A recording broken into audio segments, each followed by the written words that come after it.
যিসকল এনডিপি আমাৰ বিপিএফৰ লগত আছে এই এনডিপি সকলৰ বিষয়ে মই আগতে স্পষ্ট কৰি দিছোঁ কিন্তু পৰহি দিনাখন চাগে ন 2 দিন আগত তেওঁলোকে কৈছে সকলো এনডিপি কোঅৰ্ডিনেশ্যন কমিটিৰ মেম্বাৰসকলে বিপিএফক ভোট দিব বুলি কৈছে মই কিন্তু এটা কথা স্পষ্ট কৈছোঁ আমাৰ 4টা এনডিপি গোটৰ এটা গোটটো এক্সপেল হোৱা গোটহে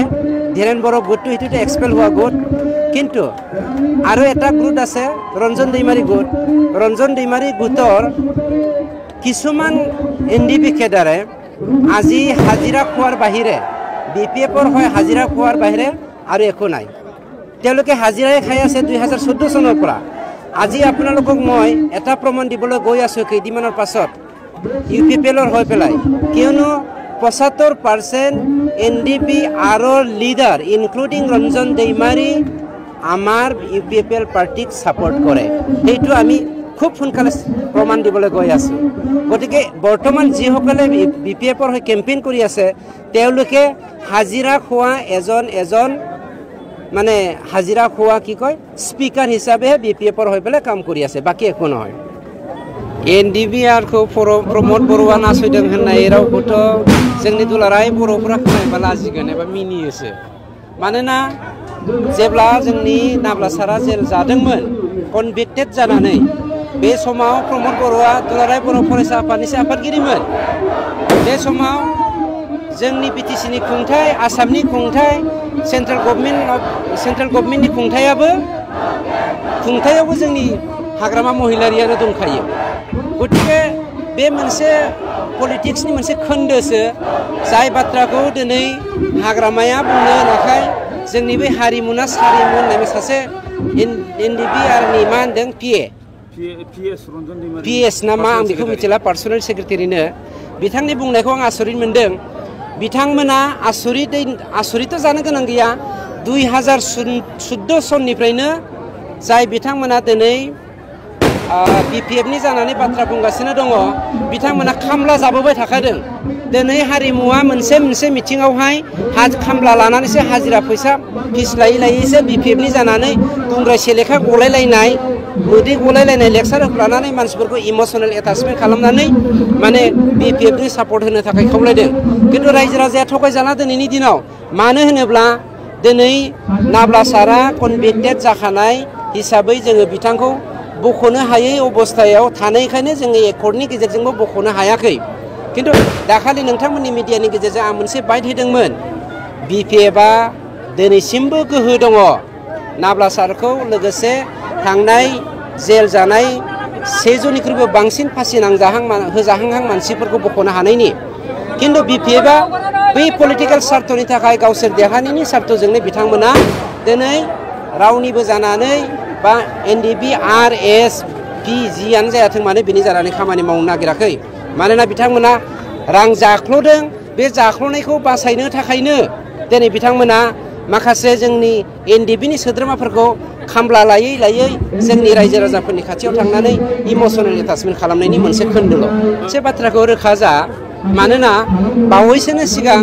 एनडिपि आरनि सासे सोद्रोमायाल' नङा बे सोद्रोमाजों लोगोसे 70% एनडिपि आरनि मानसिफ्रा दंफायो हाइडेनाव दङ नोंथांमोना नुदों नामा मालाबा एनडिपि आरनि सोरबाया इउपिपिएलआव हाबनाय बिपिएफआव हाबनाय बिपिएफआवबो हाबाखै इउपिपिएलआवबो हाबाखै सानैसोआ दिनै बिनिनो खाबु लानानै मा खालामदों खामला जानानै बिपिएफनि जानानै बाथ्रा बुंगासिनो दङ बिपिएफआवबोथ' हाबाखै बिथांमोना इउपिपिएलआवबोथ' हाबाखै कारना मा बेखायनो जोङो बावैसोनो प्रमाण होनो थांनो नागिरदों 70% एनडिपि आरनि सोद्रोमाफोरा इउपिपिएलआव जयेन जानो थांगासिनो दङ 100% सियर उद्देश्यआ जेबो नङा थांनाय 27 जानुवारियाव दुलाराय बर' फरायसा आफाद एनडिपि मोनब्रै ग्रुप जि माने भारत सरकार आसाम सरकारजों जयै मोनसे सिगनेचार जाबाय बिटिआर सिगनेचार बे सिगनेचारखौ माने गाहामै मोजाङै मोजां जे इमप्लिमेन्ट खालामनांगौ आरो जोंनि बिटिआर ओनसोलाव गोजोन थासारि लाबोनांगौ बेखौ लानानै आङो सिगाङाव 10 बोसोर एमसिएलए बिपिएफनि जादोंमोनब्लाबो दा आङो बै एकर्डखौ नायनानै एकर्डखौ जे मोजाङै इमप्लिमेन्ट खालामनांसिगोन जोंनि समाजाव गोजोन थासारिखौ मोजाङै गायसंनांसिगोन बेखौ जोङो सानलायलायनानै दिनैहाय आङो माने UPPL दलाव जग जानाय जाबाय फैनाय जाहैबाय ओमफ्राय जोंनि उद्देश्यआ बेनो जाहाथे जोङो बै 27 तारिखआव जे माने BTR एकर्ड बे जानाय बे एकर्डखौ जोङो मोजाङै इमप्लिमेन्ट खालामनांगोन आरो जेब्ला बे एकर्डखौ इमप्लिमेन्ट खालामनांगौब्ला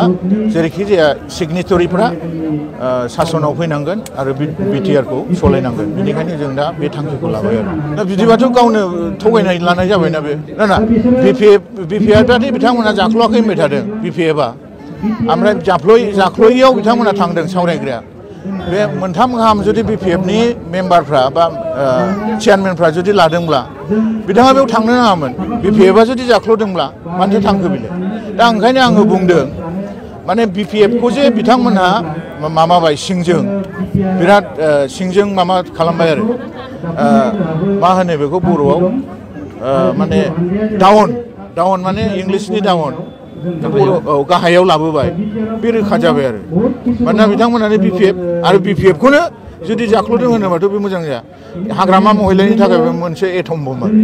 बे सैथोआसो जाबाय थादों BPFआ जे सिगां गावसिनि सासनाव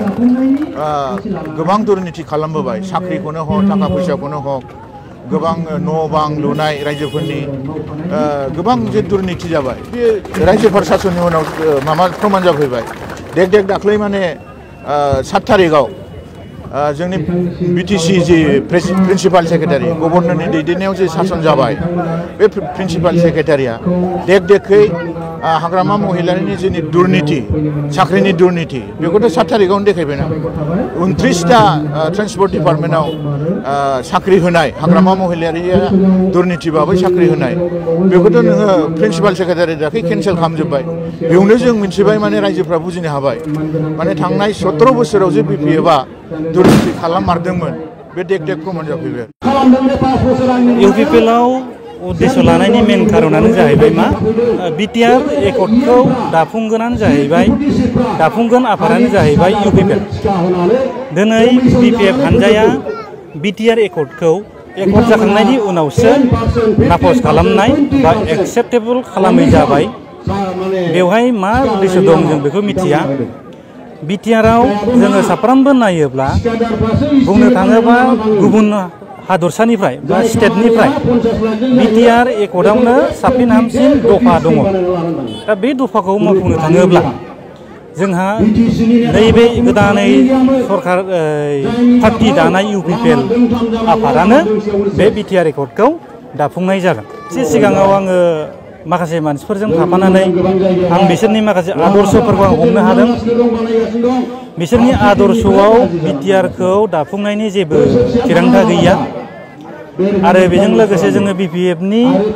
माखासे खामानिखौ 2003निफ्रायनो जोङो नुबोगासिनो दङ दिनैसिम 17 बोसोर जाबाय BPFनि खामानिया दिनै BPFनि खामानिखौ जों नायोब्ला जेबो नुवाखै होननानै बुंजायो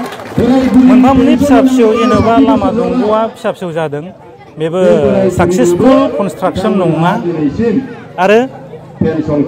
दिनै किसुमान माबाफ्राव न' स'फोरखौथ' आं जेबो होनला